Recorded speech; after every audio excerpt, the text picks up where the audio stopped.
How to get Netflix on your phone. Hey everybody, welcome back to the channel. In today's video, I'm going to guide you through the steps on how you can get Netflix on your phone, so make sure to watch the video till the end.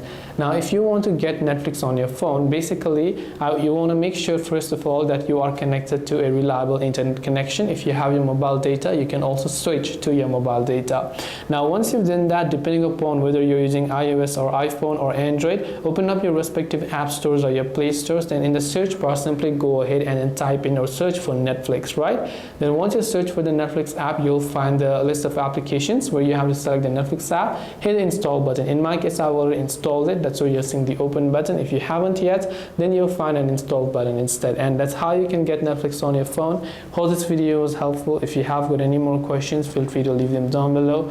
Thank you for watching till the very end, and see you soon in the next video.